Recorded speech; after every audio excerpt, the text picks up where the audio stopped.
todos mis hermanos en la transmisión, que el Señor esté con ustedes. Vamos a meditar en la palabra. Vamos a hacerlo con el siguiente título de la predicación y es calor de hogar.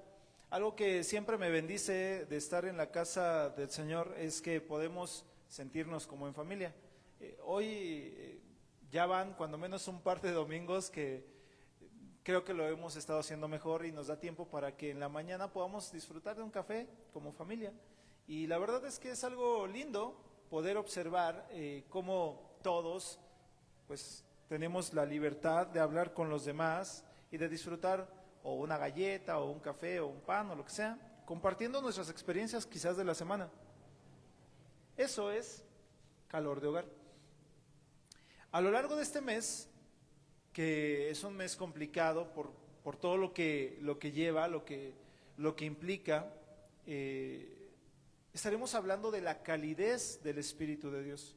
Porque el Espíritu de Dios no es, en un sentido amplio, no es solo justiciero. Porque a veces pensamos que Dios es justiciero y no, Dios es justo y Dios es un Padre amoroso que al mismo tiempo que es justo es cálido.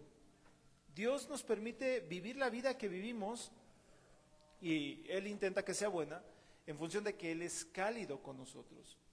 Y a lo largo de este mes estaremos hablando de cómo Dios manifiesta esa calidez. Y en esta primera etapa vamos a hablar de qué es el calor de hogar, porque Dios nos hace estar en familia. ¿Cuántos dicen amén a eso? El concepto de hogar, ¿alguno de ustedes tiene la idea de dónde viene la palabra hogar o a qué hace referencia la palabra hogar? Porque podemos imaginar qué es, pero ¿de dónde viene? ¿Por qué fue esa palabra designada para lo que nosotros vivimos en casa? ¿Por qué? ¿Qué es hogar? ¿De dónde viene hogar? ¿Alguien de ustedes tiene la remota idea o le pasa por aquí por la cabeza de dónde pueda venir o qué pueda significar la palabra hogar?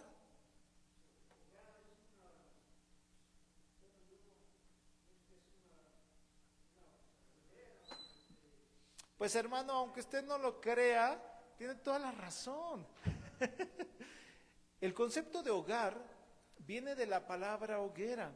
Es un concepto incluso hasta filosófico, que implica muchas cosas, porque no es lo mismo familia que hogar. Y obviamente no es lo mismo que casa. Casa es un inmueble donde podemos poner nuestra camita, nuestra estufita, nuestro refri y podemos llegar ahí. Familia es la relación que tenemos de sangre con los que están alrededor nuestro.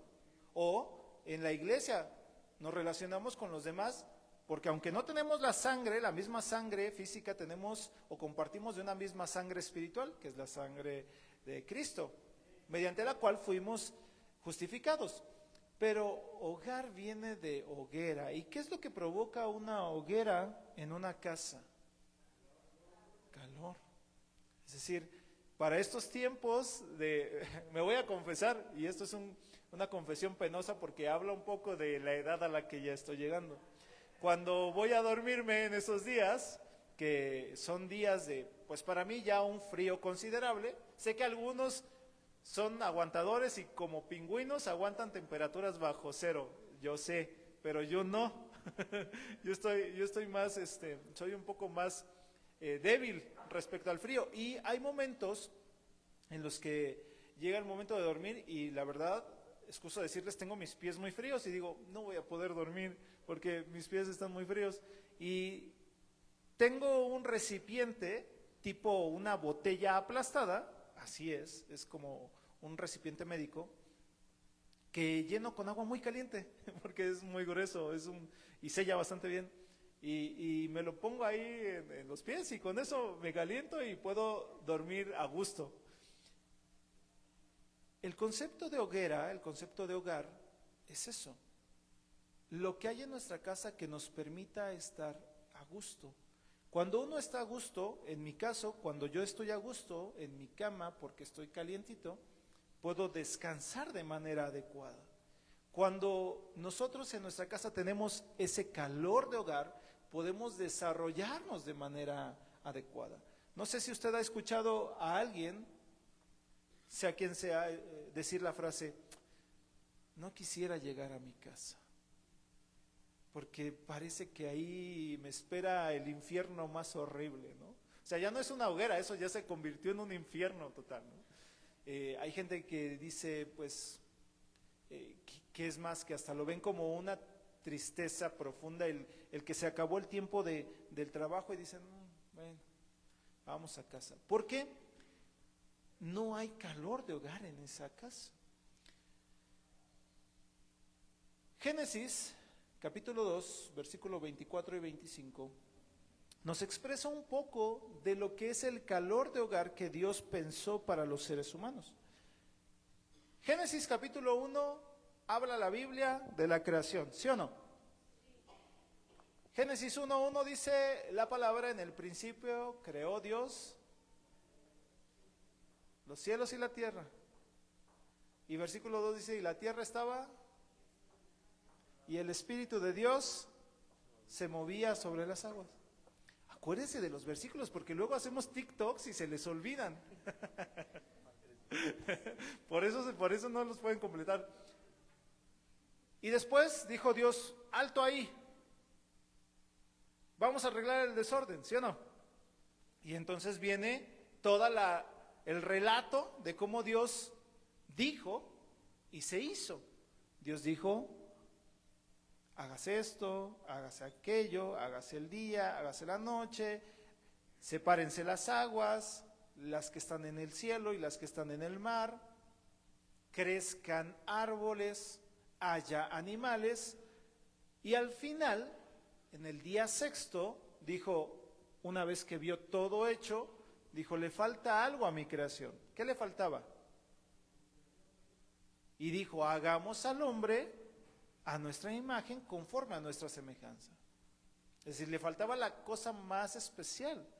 El rey David dice, nosotros somos poco menor que los ángeles, nos coronó de gloria. O sea, de la creación, nosotros somos la cúspide, la cosa más hermosa de la creación, de lo que hizo Dios.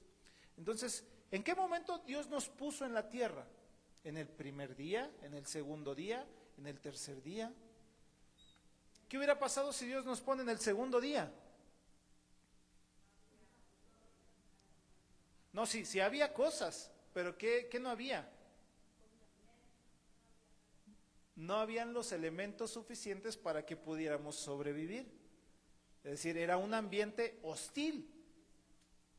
Si Dios nos hubiera puesto en la tierra, si Dios nos hubiera puesto en el mundo cuando no había tierra, ¿dónde nos paramos? Nos hubiese tenido que poner branquias, ¿no? El Señor. Y seríamos como este superhéroe Aquaman, pero no. Dios nos puso en el momento indicado, porque preparó Dios un hogar. No una casa, preparó un hogar. Y en ese hogar había muchas cosas. Pero fíjese, ¿cuál era el resultado de que Dios pusiera al hombre y a la mujer en un hogar, en un lugar, en un sitio propicio, adecuado para su crecimiento? Fíjese lo que sucedía. Por lo tanto, dejará el hombre a su padre y a su madre y se unirá a su mujer y serán una sola carne. Y estaban ambos, ¿quién? Adán y Eva. ¿Cómo estaban? ¡Qué bochorno! No, estaban desnudos y no se avergonzaban. ¿Por qué no se avergonzaban? Porque no había malicia en su cabeza, no había malicia en su corazón. Es decir, eran puros, eran íntegros, eran transparentes. Cuando el hogar es un hogar, los integrantes del hogar son quienes son y son transparentes. Muchos padres tienen dificultades luego con los hijos, cristianos y no cristianos, y dicen, yo no sé por qué mi hijo no me tiene confianza. ¿Sabes por qué? Porque no hay un hogar ahí. Viven juntos, pero eso no es un hogar. Los hijos dicen, no, es que mi padre o mi madre no me entienden. ¿Por qué creen que sucede eso? Porque no hay un hogar. Hay gente en una casa, pero estar juntos no nos hace igual a estar unánimes. Entonces, Dios puso al hombre en un hogar para que pudiera desarrollarse plenamente. El concepto de hogar tiene estas raíces profundas desde la antigüedad. Justo a nosotros, en México, nos toca disfrutar de una cultura en la cual somos como muy familiares, muy de familia, somos muy mueganitos. Si por nosotros fuera y si todos tuvieran su propio terrenito, los hijos construirían encima y encima y encima y encima y se harían un edificio, ¿no? Y todos vivirían en la misma casa. Muchos viven así, no está mal. O quién sabe, ¿no? Porque a veces hay mucho lío, pero somos así, somos muy entrañables, somos muy de familia. Y es que eso viene de hace mucho tiempo. Y la palabra hogar tiene que ver con eso. Un lugar que tiene calidez para ser quien uno es, en el sentido que la Biblia nos pide. Entonces el hogar es, más allá de ser un espacio físico, es escuche bien esto, un refugio emocional y espiritual. La casa debe ser eso, el hogar debe tener eso, ser un refugio espiritual y emocional. Y hay ocasiones en que hemos hecho en nuestra casa tantas cosas menos hacer de ella un hogar. En la Biblia, este concepto de hogar añade otro concepto, el concepto de familia. Y ese concepto de familia es utilizado para que entre ellos se refleje algo que se llama o que conocemos como el amor de Dios. Ahora, ¿cuál es el diseño bíblico de la familia ideal? ¿Cuál es la familia ideal? ¿Cómo Dios presenta la familia ideal? Y voy aquí a romper muchas concepciones, muchos paradigmas que muchas personas tienen sobre qué es la familia ideal. Porque decimos, familia ideal, papá, mamá e hijos, ¿no? Ese es el ejemplo de familia, la familia ideal. Y yo les diría, bueno, ¿y dónde dejamos a la viuda de Sarepta? ¿No es familia ideal? ¿Le damos una patada y ya que se vaya? ¿O qué le hacemos a la viuda de Sarepta? No, también tenía una familia. Tenía a su hijo. De hecho, se dijo, vamos a comer nuestro último pan y nos echamos a morir. Y gracias a Dios, Dios llevó a un profeta. ¿Se acuerdan a quién? ¿A quién? A Elías. Y le dice Elías a la mujer, no te lo comas, dámelo, muérete de una vez, ¿no? O sea, ¿para qué te lo comes si te vas a morir? No, no es cierto. Le dijo, dámelo, como yo primero y ya veremos qué sucede. ¿Y qué sucedió? Dios prosperó a esa mujer que había perdido a su marido, el cual era un profeta que había sido asesinado. ¿Por quién creen? Por Acab y Jezabel. Muy bien, ya lo saben. Entonces, ¿cuál es el diseño? ¿Cuál es el diseño si papá, mamá, o sea, no estoy diciendo que está mal, pero si no es solamente papá, mamá e hijos, ¿cuál es el diseño idóneo de hogar? Porque tenemos otros, ¿no? Otros ejemplos. Por ejemplo, hay una mujer de la cual se escribe un libro en la Biblia que se llama Ruth. ¿Ruth tenía marido? ¿Y qué le pasó a su marido? ¿Tuvo hijos con ese marido? Entonces, la familia de Ruth era Ruth y su suegra, Noemí. Le dijo, donde tú te vayas, Noemí, yo me voy. Tu pueblo será mi pueblo y tu Dios será mi Dios. Esa era la familia. Dos mujeres, literalmente. Que después sí, se casó con vos y tuvo hijos, etcétera. Pero un tiempo esa fue la familia y fue bendecida esa familia. ¿Cuál es el diseño de familia que Dios tiene en mente?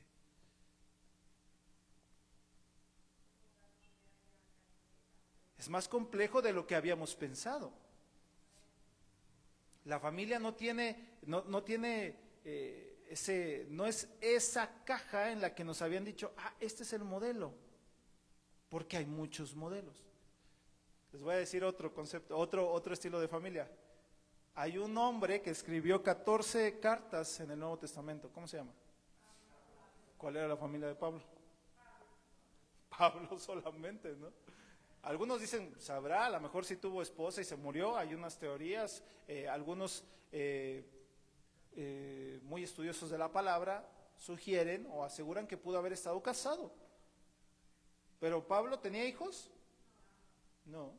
Entonces la familia de Pablo era Pablo. Sí, claro, tuvo hijos espirituales, pero la familia directa de Pablo era Pablo. Y fíjense, aún así Pablo enseñaba sobre la familia. Para los que a veces me dicen, no, Gival, pero tú qué me vas a enseñar a mí de estar casado si no estás casado. Entonces arránquele las cartas paulinas. Dice Pablo, el que anhela obispado, buena obra desea, pero es necesario que sea marido de una sola mujer. Pablo no estaba casado, cuando menos cuando escribió esas cartas no estaba casado.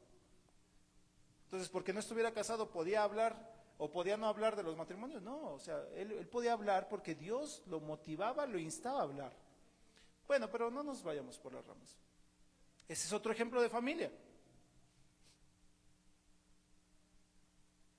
Hay otros ejemplos un poco más extremos de familia, porque, por ejemplo, pensemos en la familia de David, entendida en su contexto. David tenía esposas, no que esté bien, escúchenlo bien, no está bien. Ahora es otro contexto, pero tenía muchas esposas y tenía muchos hijos. ¿Y fue bendecida la familia de David? Sí, fue bendecida. Cayeron después en pecado y eso, y tuvieron sus consecuencias, pero fueron bendecidas. Entonces, ¿cuál es el diseño que Dios nos dice que es el diseño ideal de una familia, de un hogar? Bueno, vamos a abrir nuestras Biblias en Efesios, capítulo 4, versículo 32. Vamos a empezar a encontrar ciertas cositas que son las que debe tener un hogar, y vamos a entender que hogar, el hogar ideal, no es ideal por los miembros, sino es ideal por lo que se vive en él. ¿Vale? El hogar se vuelve hogar por las relaciones que existen en él y no por los miembros que tengan, porque puede haber mamá, papá, hijos, papá o hombre solo, o mujer sola, o mujer y suegra, etcétera, etcétera. Dice la palabra, antes sean buenos unos con otros, misericordiosos, perdonándose unos a otros como Dios también los perdonó a ustedes en Cristo. Es decir, una primera parte o una primera característica de un hogar ideal tiene que ver con un lugar donde hay amor y respeto mutuo.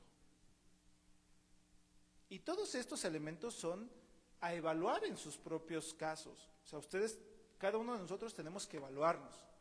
Es decir, a ver, yo estoy en mi casa vivo con mi familia. ¿Tengo un hogar? ¿Tengo amor? ¿Hay respeto entre nosotros? Como padre, como madre, ¿estoy respetando a mis hijos? ¿O como hijo estoy respetando a mis padres? La Biblia enseña que como Dios nos perdonó, como Dios tuvo de nosotros misericordia, enseña que nosotros también perdonemos y que seamos bondadosos y compasivos. Hace no mucho tiempo hubo una situación y unos chicos salieron ahí embarazados, y una de las primeras reacciones de los padres, ya sabe cuál fue, ¿no? Te desconozco, lárgate de mi casa, no te quiero volver a ver. Y a mí eso no me parece como que muestre el amor de Dios. Claro, no vamos a consecuentar cosas y vamos a hacer que las personas asuman sus consecuencias de sus decisiones, pero una cosa es que yo haga consciente a alguien y otra cosa es que yo le dé un cachetadón a alguien o lo mande lejos y le retire mi apoyo. No, el hogar debe tener bondad y compasión. Incluso entre hermanos debe haber bondad y compasión. Esto puede ser el fundamento más especial y más importante del hogar. Si en un hogar no hay amor, ese hogar es todo menos un hogar. Es todo menos un hogar. Y hay familias que viven juntos y son, perdón la expresión, como perritos y gatitos, lastimándose y dañándose tanto como pueden. Eso no es un hogar. Primera cosa, ¿no? Segunda cosa, Timoteo, primer libro de Timoteo, primera carta a Timoteo, 5:8. Primera carta a Timoteo, capítulo 5, versículo 8. Dice, porque si alguno no provee, ¿no lo puse? Bueno, se los leo. Primera carta a Timoteo 5:8. Escuchen bien esto. Porque si alguno no provee para los suyos, y mayormente para los de su casa, escuche bien esto, ha negado la fe. Y no solo eso, sino que dice, y es peor que un incrédulo. Está fuerte, ¿no? Por eso los que son hijos y que viven con sus padres y que son descuidados, no voy a usar otra palabra, que podría bien usar otra palabra, pero que son descuidados con no contribuir y que se dicen cristianos, perdónenme, pero yo les puedo decir que son peores que incrédulos. Los padres, evidentemente, también, que han tenido hijos y que dejan a la suerte de la vida a sus hijos, son peores que incrédulos. Porque en un hogar debe haber provisión y responsabilidad. En un hogar debe haber provisión y responsabilidad. Algo que suele no sucedernos en la iglesia, ¿no? Por ejemplo, que la iglesia es nuestro segundo hogar. ¿Sí sabían eso, verdad? Aunque nos dicen, cuando estamos en la etapa de estudiantes, los maestros nos dicen, esta es tu segunda casa. Yo digo, no, la segunda casa es la iglesia, la tercera puede ser la escuela o el trabajo.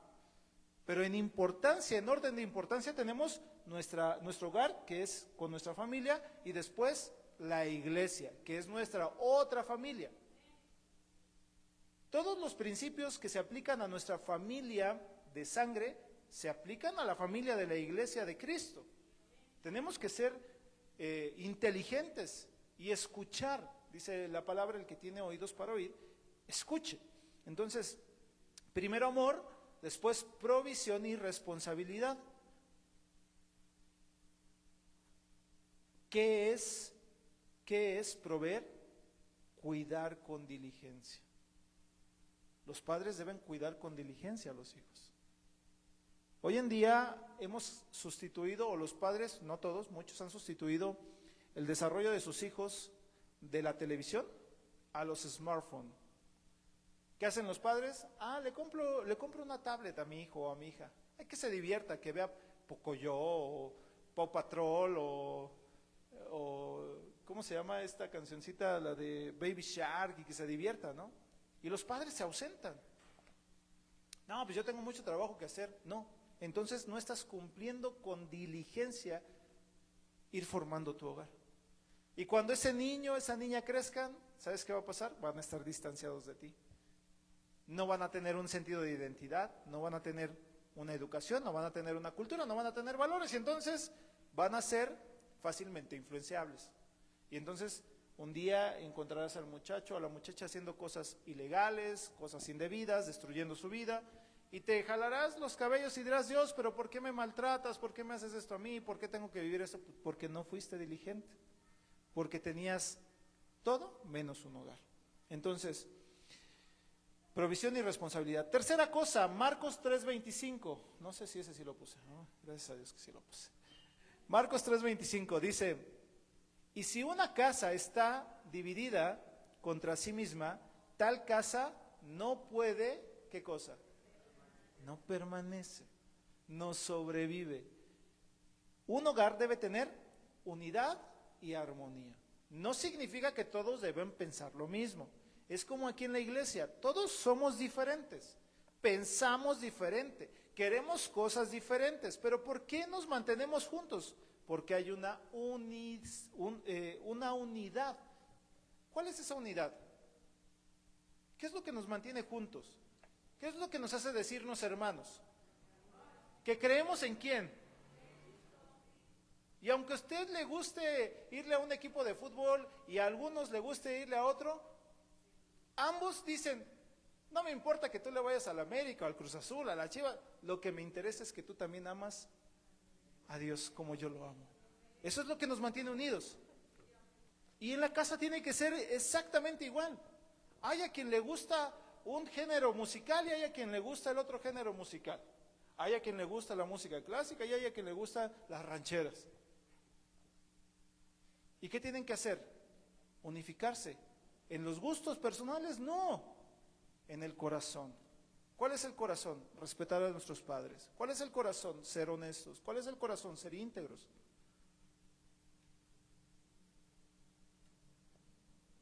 Los hogares que no permanecen son esos hogares que no tienen unidad y armonía. Y el peligro de no cuidar esto en el hogar es que podemos trasladarlo a la iglesia. Hay una raíz de un hábito que es nocivo y mortal, que se llama la mentira. Cuando en casa se acostumbra a mentir, la mentira puede derivar en la muerte espiritual de las personas. Porque eso trae otras cosas, una de ellas el chisme. Y a veces en las iglesias muchas de las cosas más fuertes que suceden son derivados de las mentiras. Pero nosotros tenemos que cuidar que haya en nuestro hogar unidad y armonía. Y un último punto, hay más, pero solo por cerrarlo en puntos muy específicos. Salmo 128, versículos 1 al 4. Si quiere verlo aquí, buscarlo en su Biblia o escucharme, lo voy a leer. Dice: bienaventurado todo aquel que teme a Jehová y que anda en sus caminos. Cuando comas el trabajo de tus manos, bienaventurado serás y te irá bien. Tu mujer será como vid que lleva fruto a los lados de tu casa, tus hijos como plantas de olivo alrededor de tu mesa. He aquí que así será bendecido el hombre que teme a Jehová. Es decir, un auténtico hogar, un sano hogar, comienza por tener temor a Jehová. Sí o sí. No puede ser distinto. Fíjese, hay algo que me encanta y es una cosa que dice aquí. Cuando comas el trabajo de tus manos, bienaventurado será y te irá bien. ¿Qué significa eso? Tienes que ser honesto en lo que haces.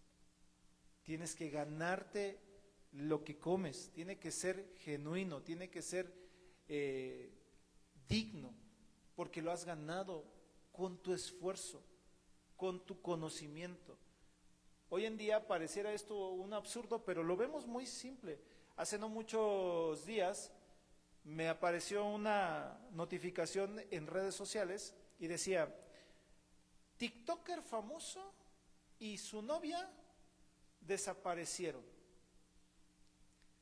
Pasan los días y empiezan a haber comentarios respecto a esa noticia. Y resulta ser que muchos que son observadores, más que yo, ven que ese muchacho, ven su historial de sus redes sociales y de repente de no tener nada, tenía mucho. Autos de lujo, casas, viajes, cosas que no se consiguen honestamente tan rápido. Y se ha llegado a una posible conclusión de que ese muchacho esté involucrado en negocios ilegales. Razón por la cual, cuando menos hasta el día de hoy, creo, no ha aparecido ni él, ni su novia, ni otros de sus cuates. Pareciera algo muy simple, pero la gente no lo entiende. Y aquí la palabra dice: cuando comas entonces del trabajo de tus manos, serás bendecido, bienaventurado serás. Hoy en día esta idea de el tener una vida con lujos fáciles, se convierte en la perdición de muchos chicos, de muchas señoritas.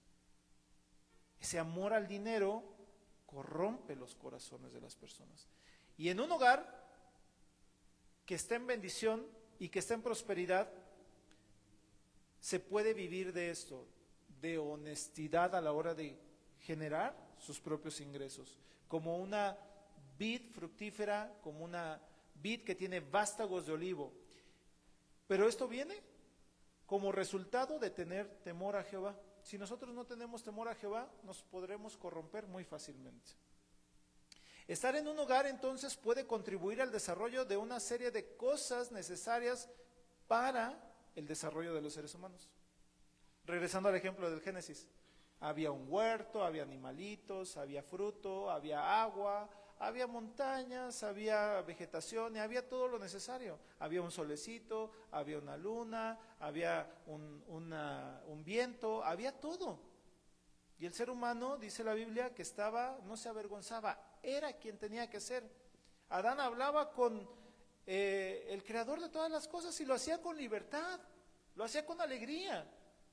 Pero todo eso cambió cuando pecó junto con Eva y perdieron todo eso, perdieron su hogar.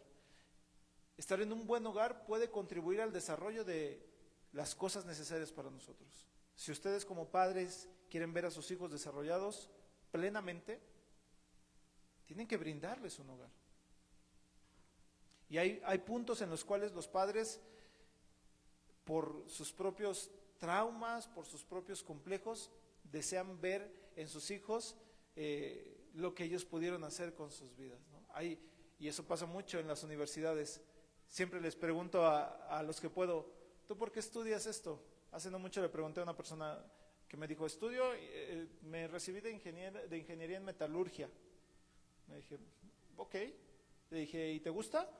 Me dijo, pues no tanto. Y le dije, ¿y por qué estudiaste eso? Y dice, pues es que mis padres querían que estudiara una ingeniería en algo así. Y le dije, ¿y luego? Dice, pues por quedar bien con ellos, por estar bien con ellos, por hacerlos sentir felices. Y todos los días de su trabajo lo pasa como en desdicha. Y le digo a esta persona, ya puedes estar tranquila porque ya vas a salir en sus horarios de salida. Y dice, ay, sí, ya por fin se acabó esto. Muchos padres someten a sus hijos a los deseos que ellos tienen, no dejándoles la libertad de decidir qué es lo que quieren hacer con sus vidas. No, el buen hogar fomenta las condiciones necesarias para que el hijo o la hija sea quien tenga que ser. Sea quien tenga que ser. El hogar debe proveer seguridad y confianza, empatía y compasión. Escuche bien esto, empatía y compasión. No sea como los padres que cuando el hijo rezonga, agarran lo primero que se les cruza en el camino, sea un palo, sea un cable, sea un zapato con tacón y donde caiga. No, por favor, no sea así. O sea, no estoy diciendo que no corrija, pues, pero entre corregir y ser salvaje hay una gran diferencia, ¿no? Dios nos dice, en tu hogar debe haber compasión y empatía. Y te voy a decir por qué. Porque cuando tú y yo nos acercamos a Dios, no nos acercamos limpios, nos acercamos pecadores. Y te aseguro que Dios no agarró el primer palo que se le atravesó y te agarró a garrotazos, ni a mí. Dios tuvo de nosotros misericordia y nos dio tiempo y nos dijo, a ver, te voy a dar tiempo para que cambies tus malos hábitos, te voy a dar tiempo para que cambies tus malas actitudes, te voy a dar tiempo para que quites de ti tus mentiras, quites de ti tu odio, quites de ti todo esto que te estorba y que te hace ser una persona limitada. Te voy a dar tiempo. Y muchos lo aprovechamos. Quiero pensar que soy de esos que aprovechan, pero muchos otros no. Y pasan 5, 10, 15, 20 años y todavía no pueden perdonar. Dios mío, ¿cierto? Están esperando unos garrotazos de verdad. Y luego sí es Dios cuando trae vara, cuando trae azote lo trae, porque Dios, dice la palabra, a quien ama, disciplina. Porque si Dios no nos disciplinara, ¿qué amor tendría Dios para con nosotros? Ninguno, nos dejaría hacer lo que quisiéramos. Un hogar debe tener empatía y compasión, debe tener responsabilidad, debe haber paciencia, tolerancia, generosidad y sacrificio, pero sobre todo, amor y afecto. Siempre dense la oportunidad de decirse cuánto se aman, cuánto se quieren. Yo siempre pienso, ¿y si hoy salgo de mi casa y me muero? Pues porque me tocaba morir. Y salí peleado con mi madre o con mis hermanos, ¿cómo me voy a sentir en ese momento? Y yo digo, me voy a sentir horrible, mejor me lo evito. Y así me toca morir. Al menos cuando esté muriéndome, diré, pues estoy tranquilo porque le dije a mi madre que la amaba, le di un abrazo, a mis hermanos les dije que los amaba, y ya lo que me tenga que pasar, me tendrá que pasar. Es voluntad del Señor. Dense la oportunidad de estar en paz con sus propios familiares. No peleen, No hay necesidad de pelear. Mire, yo creo, y esta es una teoría mía, no es bíblico, es una teoría mía. Yo creo que el que tiene tiempo para pelearse con sus seres amados o con sus seres cercanos es porque le hacen falta cosas por hacer, porque está muy ocioso. A mí, honestamente, me da una pereza horrible estar peleando con la gente, porque digo, no tengo tiempo para pelearme con nadie, no tengo tiempo ni ganas de estar enojado con absolutamente nadie. Hay muchas personas que me han hecho cosas feas, como a todos ustedes, y digo, bueno, ya lo voy a olvidar, y ya, trato de olvidarlo. Y hay otros que yo veo que guardan el rencor mucho tiempo, y digo, pero ¿por qué? ¿Por qué gastas tu mente, tu corazón, tus energías en guardarle rencor a esta persona, a esa persona? Ocupa tu mente en otras cosas más lindas. Aprende a tocar un instrumento, aprende a decir poemas, apréndete la palabra, aprende a dibujar, aprende, no sé, vete al gimnasio, hazte un atleta, conviértete en un predicador del evangelio. No sé, hay muchas cosas en la vida por hacer como para que estemos peleándonos. Emprende, cómprate una caja de dulces y súbete al camión y genera ingresos, no sé, haz algo, pero no gastes tu tiempo en odiar a nadie. En un auténtico hogar, en un hogar donde hay el modelo de Dios, hay amor y hay afecto. El no tener un buen hogar provoca estragos en todos los seres humanos. Nosotros mismos sufrimos en lo personal de cosas que tuvieron una causa familiar. Yo no me da vergüenza decirlo, porque creo que he superado muchas de esas cosas. Viví en un hogar disfuncional, de padres separados. Hermanos, eso no es un secreto, no estoy quemando a mi mamá. Es un secreto, no es algo que me avergüence, porque hasta el día de hoy yo tuve la oportunidad ya de ver a mi padre y de ponerme a cuentas con él. No lo odio, a veces no me cae tan bien por sus hábitos, pero le digo, bueno, mira, Dios te bendiga y si puedo ayudarte en algo, te ayudo. Saludos, aunque no me va a ver. Pero muchos de ustedes, aún siendo adultos, sufren por cosas que vivieron, que no estuvieron bien en su hogar. Y es tiempo de superar eso. ¿Cuántos dicen amén? De superar los estragos de la decadencia familiar, del no tener un buen hogar. Tenemos que romper esas cadenas de maldición, esas cadenas de malos hábitos, esas cadenas que no nos llevaron a un buen lugar. Una decadencia familiar produce crisis de identidad y de valores. Por eso los chicos se dejan influenciar, ahora que hay influencers, por cualquiera, hasta por el que diga las tonterías más tontas, con toda la redundancia posible, ¿no? Porque ese niño, esa niña, no tiene identidad, no sabe quién es en el mundo, porque no lo aprendió en el hogar.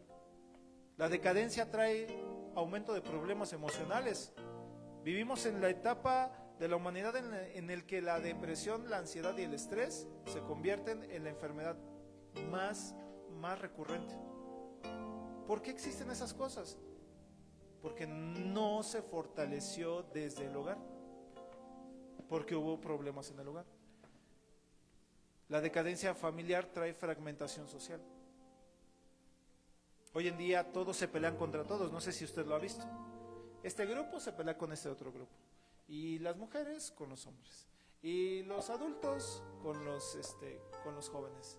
Es decir, todo el mundo pelea. No solamente en las guerras se pelea, también se pelea en las sociedades. ¿Por qué? Porque se fragmentó el hogar. Por eso los hogares deben ser muy cuidados. Fíjese lo que pasó en el Génesis capítulo 3, versículos 9 y 10. Estamos terminando. ¿Se acuerda que Adán y Eva podían estar delante de Dios desnudos? ¿Podían ser transparentes con Dios? No tenían vergüenza, dice, no se avergonzaban, porque no había nada de qué avergonzarse. Pero capítulo 3 empieza diciendo un poco que todo parecía estar bonito, pero había alguien que se incomodaba. ¿Quién se incomodaba de que todo estuviera bonito? Satanás. Se incomodó, ¿no? Dijo, no puedes esto terminar como una historia feliz, con final feliz. Dijo, no, voy a hacer algo para fastidiarlo todo, porque él siempre ha tenido celo de tener el lugar de Dios. Y dijo, voy a engañar a Eva. Voy a decir que se coma bueno, el fruto, no es manzana, pues, el fruto. Le dijo, Eva, oye, fíjate que si tú te comes ese fruto, vas a ser igual que Dios, ¿eh? Y como siempre las amadas mujeres lo desean todo, no, es cierto. Dijo, bueno, pues adelante, veamos qué sucede. Y pues le llevó al pobre e inocente de Adán. Siempre somos las víctimas. Y le dijo, pues, mira, amor, prueba esto. Y Adán, yo me imagino que le ha de haber dicho, ¿pero cómo crees? Yo no debo. Y ella dijo, no, amor, es que o me amas o no me amas. Si me amas, vas a hacer lo que te digo. Y pues como siempre somos caballerosos, siempre somos lindos o intentamos ser lindos, Adán dijo, bueno, pues está bien. Y que se condena al hombre, pero le dijo al hombre, trata a tu mujer como vaso más frágil. Pero el punto es que pecaron. Y fíjese cómo cambió de ser transparentes y de estar delante de Dios de manera íntegra, natural, pura. Fíjese cómo cambió. Génesis 3, 9 y 10 dice, y Jehová llamó al hombre y le dijo, ¿dónde estás? Y el hombre respondió, oí tu voz en el huerto y tuve miedo. Cambió, se perdió la sensación de hogar. Adán ya no se sentía en confianza, pero no era por culpa de Dios, era porque él había hecho lo que no debía haber hecho. Dice, y tuve miedo porque estaba, pero eso no le había ocurrido antes. Antes no se avergonzaba, ni tenía miedo, ni le pasaba nada. Él lo veía como algo normal. Adán y Eva destruyeron su propio hogar. Y tú y yo podríamos destruir nuestro propio hogar. Está en tus manos que tu hogar se vuelva fuerte o que tu hogar termine destruido. Dices, tuve miedo porque estaba desnudo y me escondí. Es tiempo de sanar nuestros hogares. Dejar de pelear. Tenemos que invitar a Cristo a entrar a nuestro hogar. Practicar la gratitud. Miren, les voy a soltar una bomba, aunque se la soltaré más adelante en algún domingo. Pero hay una idea de aquellos practicantes y pues, voy a decirlo, practicantes y simpatizantes de la Navidad. No los voy a condenar, pues, tranquilos. Dicen, bueno, celebremos la Navidad porque en la Navidad pues podemos reunirnos en familia y podemos recordar a Cristo, ¿no? Aunque no nació ese día, pero pues lo podemos recordar, se aprovecha. Puede ser un buen argumento, cada quien determinará si es el argumento suficiente, pero argumento puede ser de que ese día pueden estar con sus familias, ¿no? Y abrazarse y decirse muchas cosas. Pero a veces eso cercena nuestra capacidad de abrazar a nuestros seres amados todos los demás días del año, ¿no? Porque ¿cuándo amamos a nuestras madres? ¿El 10 de mayo? ¿Cuándo es el día del niño? ¿Cuándo debería ser el día del niño? ¿Todos los días?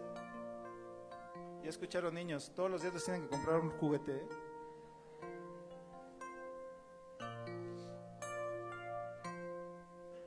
A los cumpleañeros solo se les debe cuidar, procurar el día de su cumpleaños. ¿Cuándo se les tiene que procurar? Es decir, las prácticas no están recluidas a una fiesta, a una celebración.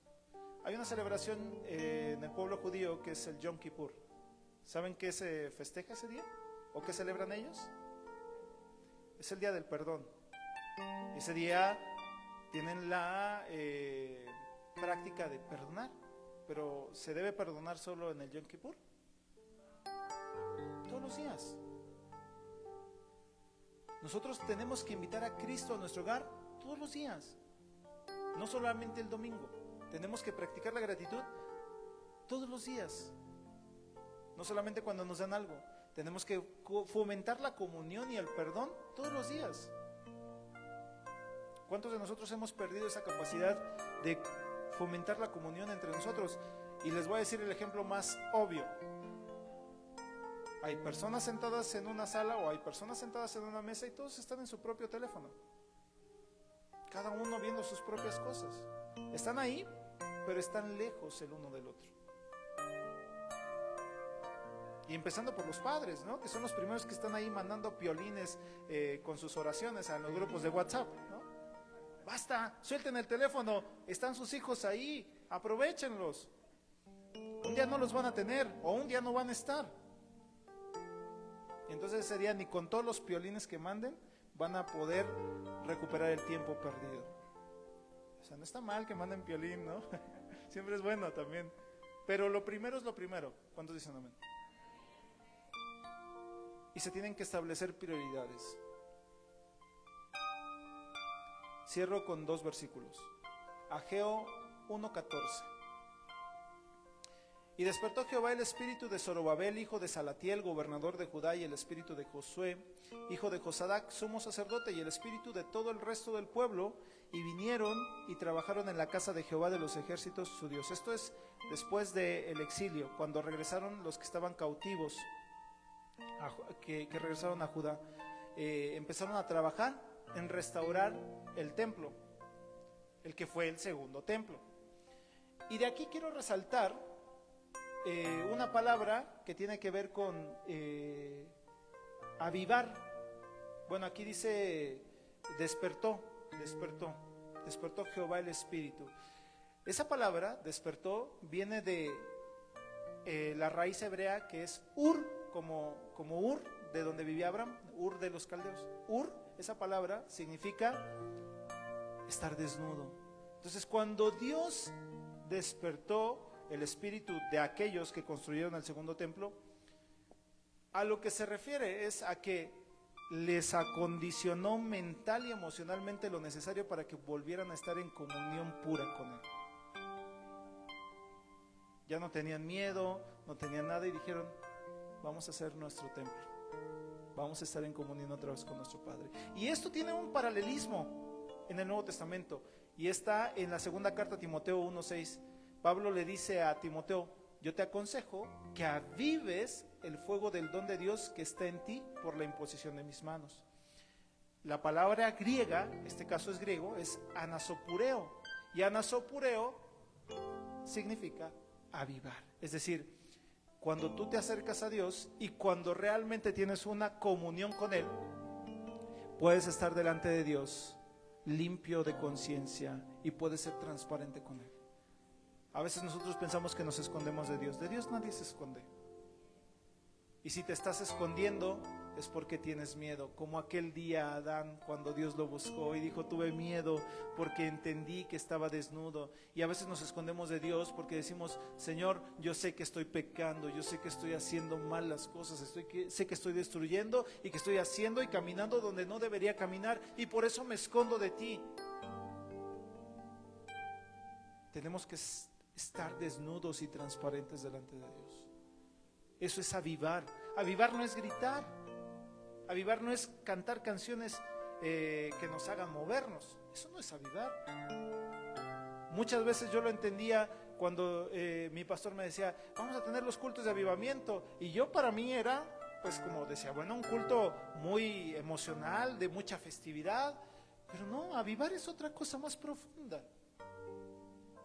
Estar en contacto transparente con nuestro Creador, ser quienes somos y que lo que está sucio lo podamos dejar atrás. Decir, Padre, esto que no te gusta de mí lo voy a quitar, lo voy a dejar.